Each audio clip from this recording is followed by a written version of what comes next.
Well, Adam, back to the shop. YouTube channel is starving for some more information, so I see you got a list ready for me today. Yeah, I got some questions that guys put up on the page, but we're gonna cover 2 of these questions, maybe a couple more with this new truck that I'm building. One of them is how to figure out how tall of a shock hoop to make, whether it be a ride height or whatever, and the other one is gonna be like how to mount the cab and the floor in a truck like this that's basically all tube chassis versus using like a factory cab. So we'll get over here and we'll start showing you guys. All right, guys, before we get to the shock hoops over here, I still got the old Keith man on another set of tires he's grooving.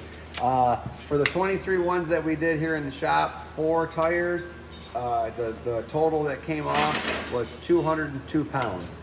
So it ends today. I'll go back through on the page and look and see who got the closest, and I'll reach out to you and get you like a shirt or something like that. So on this hoop, I see you got a pretty tall span. So explain to me what's going on. Well, one of the questions that I got on the Facebook page was how to figure out shock hoop height for your build. You know what I mean? Whether it be 16, 18, 24-inch shocks, whatever it is. This hoop is so high because I'm gonna tie a whole lot of stuff into this. This is gonna be over top of the box skin. I got my radiator and stuff going in there. To figure out how high you need your shock hoop really depends on how you're gonna build your truck. So this truck right now is built bottomed out. So you look right now, bump stops are bottomed out, shocks are bottomed out, okay? So this shock, a good way to figure it out, how big of a hoop you need, or if you need one at all, figure out what your shock is compressed. So these ones were about 34 inches compressed with the little rubber bump stop in there. We're gonna leave that in there.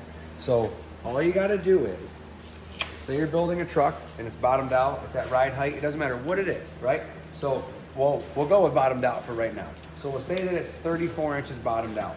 All you do, I always add 1.5 to 2 inches for the tab because I try to keep them close. A lot of guys put the big banana tabs that go over top of the kingpins and stuff. They give you like a 6-8 inch lift. This is if you're slamming the shock down as close as you can to the axle. All you do then, you go to right here, you go up right there. It's about 33.5 inches. All right.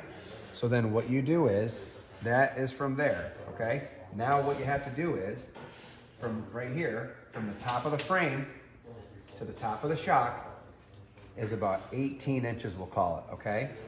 Now, what you need, okay? Now this is where it gets tricky because of the way that like we're building trucks these days.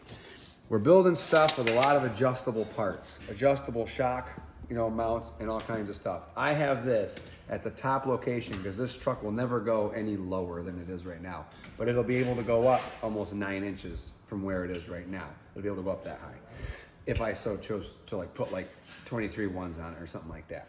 So what you got to do is you measure from your frame and you know that your shock right there, and it doesn't, if you just lay it in place, okay?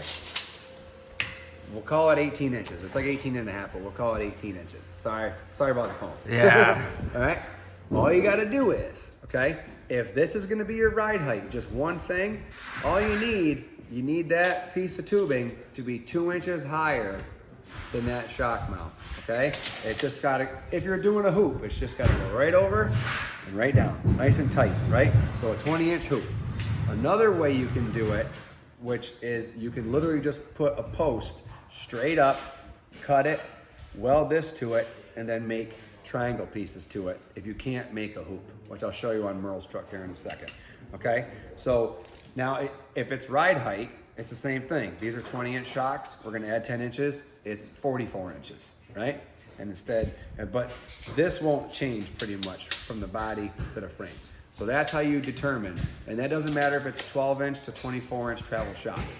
You just, if you're working by yourself, just kind of spend a minute and just kind of rough lay the shock in where it needs to be, where you think it is, and then just take measurements, and that's how you figure out how big of a hoop you need.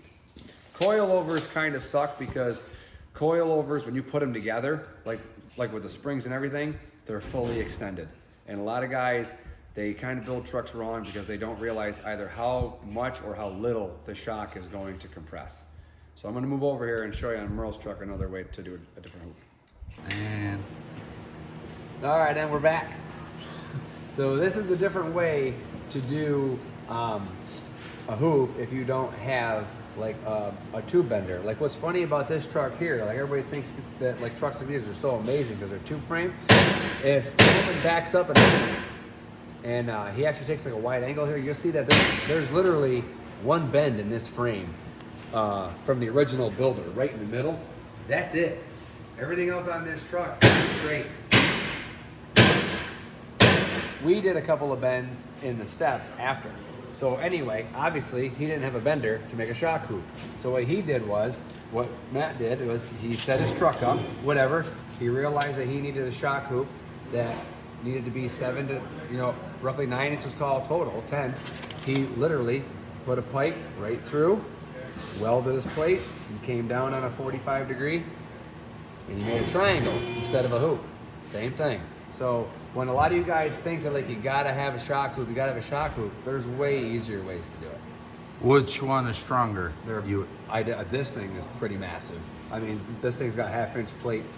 By the time I'm done with that, that'll have a couple of more cross members, a couple more crossbars going through that, But even like John's in here, like if you can squeeze in here, like this hoop. Sorry, buddy.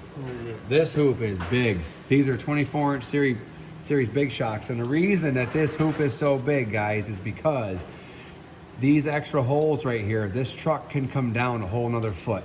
And the way that we had them set this up was so that these are 18-430s, about 63 inches tall. If he ever wants to go down to like an 18-4, like a 20L, like a 56-inch tire, we just adjust the shock loops up and set the thing down. Everything works. We might move some bump stops. That's about it. So it is recommended to make adjustable brackets. If you want. So like a lot of guys have like adjustable brackets on shocks and on 4-link, okay? On 4-link it's different because it allows the truck to perform differently. The shock hoop, the only reason I do it is because I change my mind like the weather. I usually do a bunch of stuff and then I don't mind lifting the truck up a foot to run 23-1s, lowering it back down to run 20Ls, rather than having it be 2 feet in the air over top of a set of 20Ls. I mean, you look like Scott Kersner, 18-430s, and let's see, right about there, I guess, would be the bottom of Scott's truck, about 2 feet up over top of the tire. Sorry, Scott. Lower that truck, it would look so much better. Okay. What else we got on the list? Well, we're gonna do bump stops, and then I'm gonna incorporate drive shaft containments with it, all kind of in one. So Okay. they kind of don't go together, but whatever. Bump stops, you got a couple different ways you can mount them. Like we mounted the ones on this new truck I've got here. What we did, again, this truck is completely bottomed out. So what I did was I marked where the center of my axle was on this. This was all new, so you're able to kind of make a lot of really nice stuff. Put a piece of tubing in the middle, we welded it all right here. Before this is done, I will actually have a bar that goes across the sides that ties into these again, because you have to remember, if you have a truck that bottoms out a lot and it hits, you don't want them to do this. You know what I mean? I did that on my old truck once. I had them not really as good as they needed to be, and that thing bottomed out and it splayed them right out to the sides. So, like I said, these are like this. I'll most likely have a piece of tubing that goes right here, and then from here, it'll go to the bump stop. What is the bump stop unit like this? I believe those are from Big Shocks, right? Big Shocks, yeah. These are the Big Shock 4-inch mega bumps. That's all I run on. So what is the cost of the unit itself? About $1,000 for all 4. So they're about $250 a piece. Okay. Let's transfer that to the old school bump stops in a cost effectiveness. We put a set on this truck right here because, again, this truck isn't going to be like seeing a ton of airtime or nothing like that. These ones here were just something I used to always use. I had really good luck with it. These are literally like, if you have like a tractor trailer store or something like that, truck stops might even have them. They go in the back of tractor trailers before they hit the loading dock, right? Oh, okay. Yep. Yeah. So they're nice and rubber. You got a hole, 2 holes that go through there. We just mount them on a piece of C-channel, angle them up really nice. And again, these ones will still get gusseted back a little bit.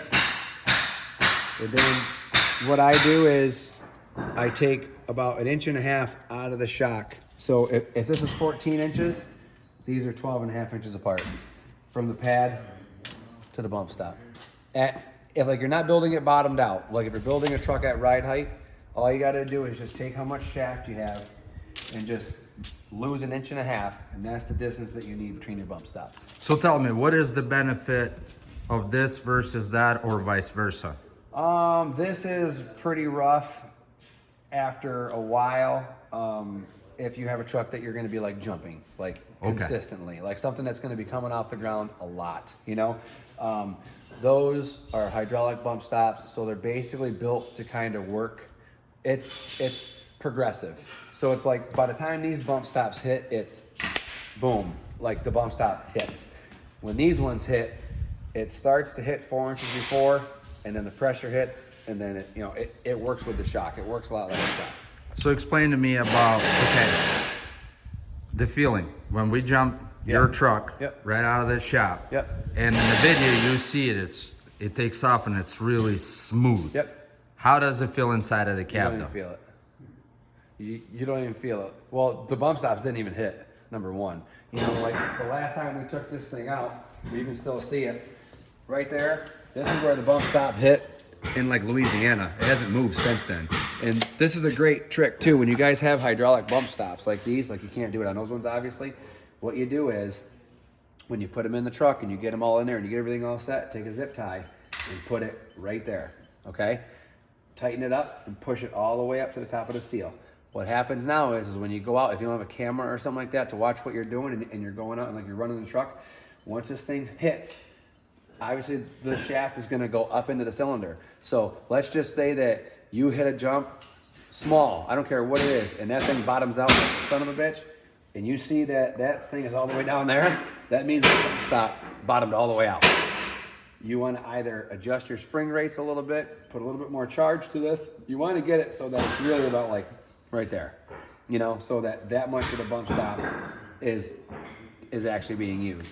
You know, this is nice for like a worst case scenario, as this is going to get trashed before your shock will, you know, because if these don't stop the truck, these are going to stop it.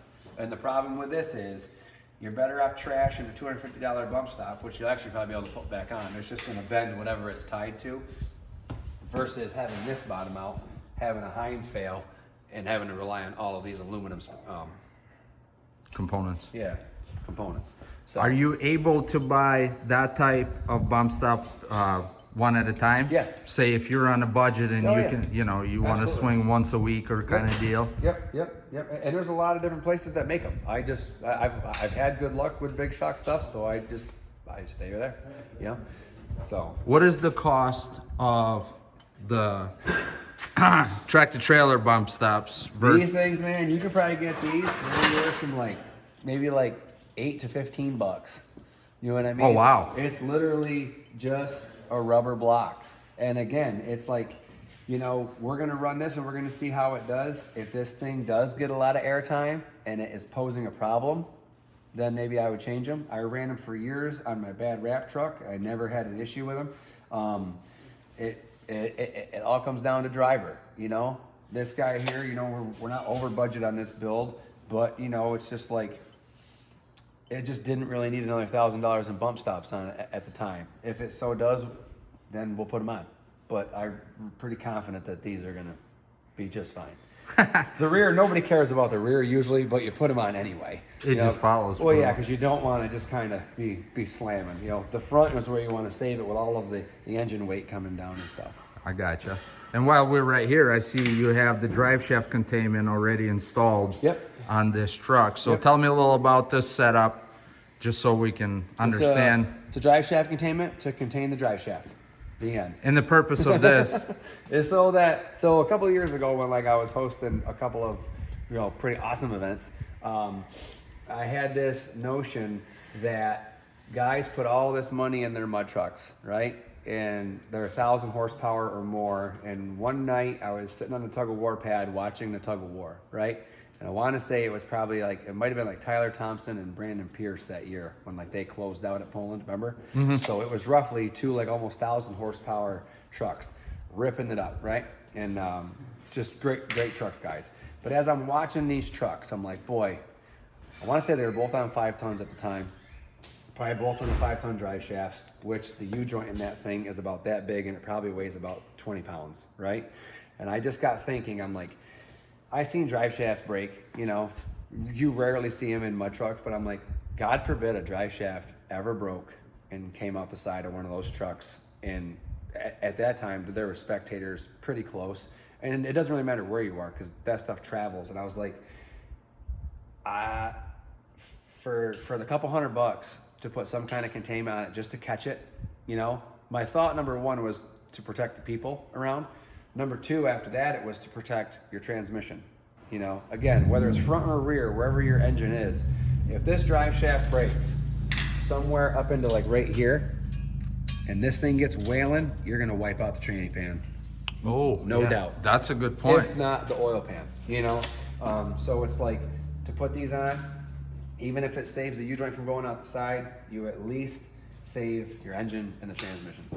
So, yep. And then we just been putting them on almost everything that we build from here on out with like some serious horsepower, you know? So, here we got a truck. That truck over there had 5 tons. This has a set of axle techs in it. So I had my main shop guy, Dalton, on this, and he came up with this idea, and I like it, where it comes out, flares down to the axle tech, welds to the housing.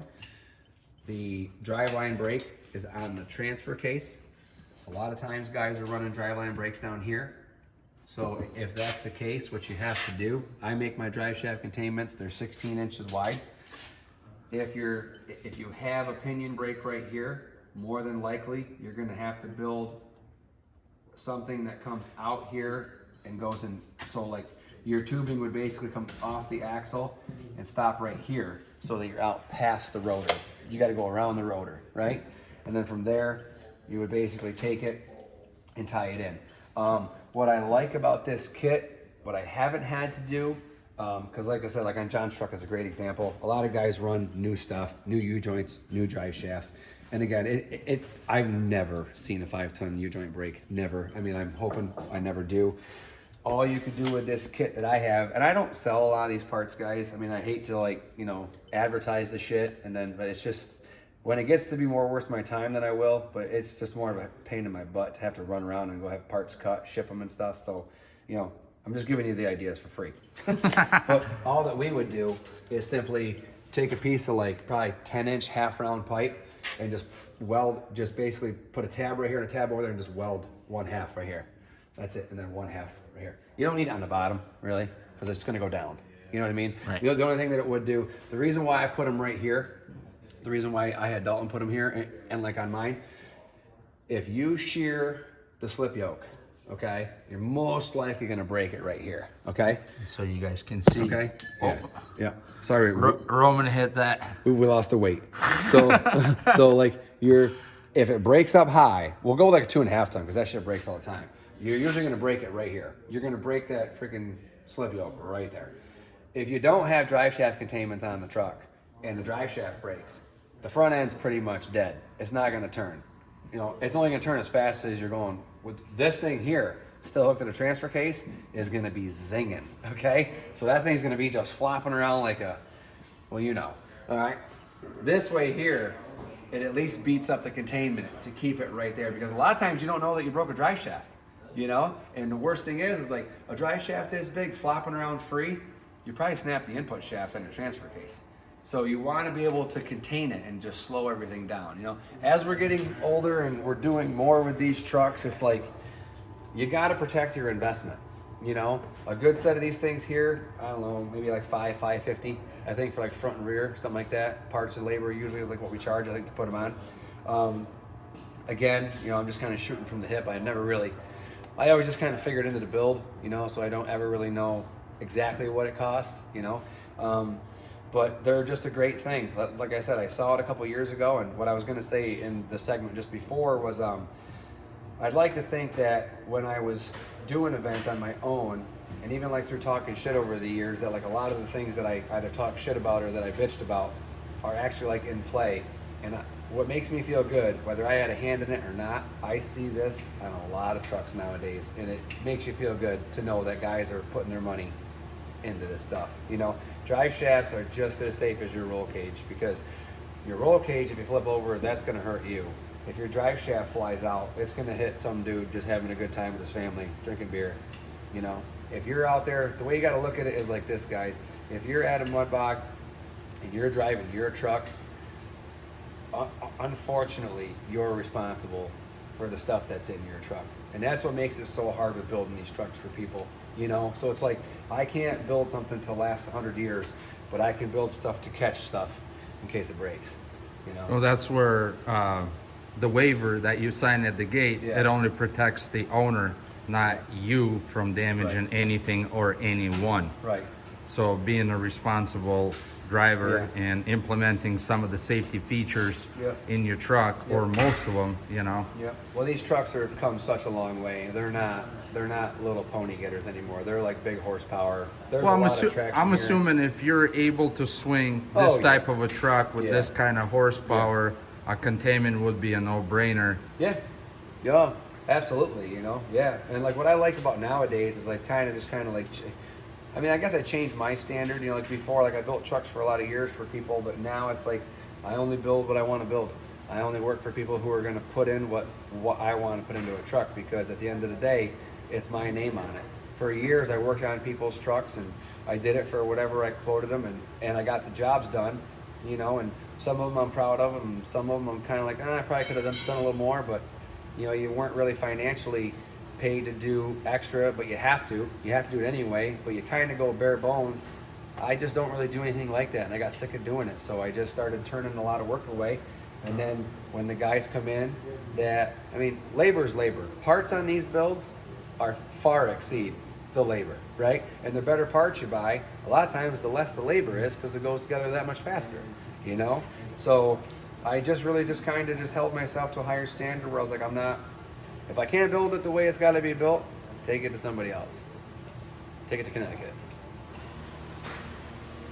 This truck's coming along pretty fast, pretty good, but as always, the parts and time and labor that it takes to do it the right way.